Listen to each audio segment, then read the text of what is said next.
Alors, mise à jour 2023.2.0.5 du logiciel Tesla ajoute le chauffage automatique du volant, les phares pulsés en mode sentinelle et plus encore. Donc le chauffage automatique du volant, ça on l'a vu, vous pourrez régler l'intensité et mettre en mode automatique en fonction de la température de l'habitacle, ça c'est bien.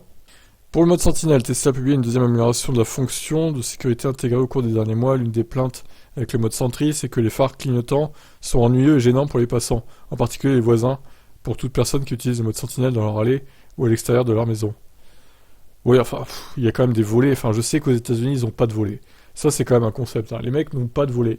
Ils sont anti-volés là-bas, c'est incroyable. Je savais pas, hein, je l'ai su il y a pas longtemps et c'était incroyable quoi, de savoir ça. Parce que nous ça paraît tellement la base d'avoir des volets en fait, en Europe et en France. Là-bas ils en ont pas, tout simplement. Donc chez nous c'est pas gênant en fait. Avec cette mise à jour donc les phares sont toujours utilisés lorsque le mode sentinelle est déclenché, mais au lieu de clignoter une fois, ils pulseront doucement. Très bien. Selon les notes de version, la pulsation continuera pendant 1 minute, ou moins si le véhicule est déverrouillé. Nous n'avons pas encore assez la fonctionnalité, mais 60 secondes semble longue. Nous ne savons pas si ça va être ennuyeux qu'un seul flash. Ouais, après, il faut voir l'intensité des phares, quoi. Sur la base des notes de version, il ne semble pas qu'il existe une option pour utiliser le mode sentinelle sans aucun type de flash de phare, ce qui était une demande fréquente des propriétaires.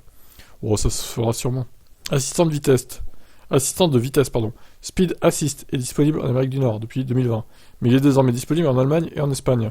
À l'aide des caméras embarquées, le véhicule détecte et affiche désormais les panneaux de limitation de vitesse dans la visualisation de conduite.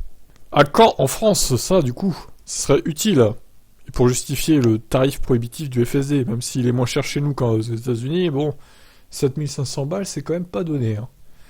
Voilà pour ces nouveautés. Je vous laisse commenter.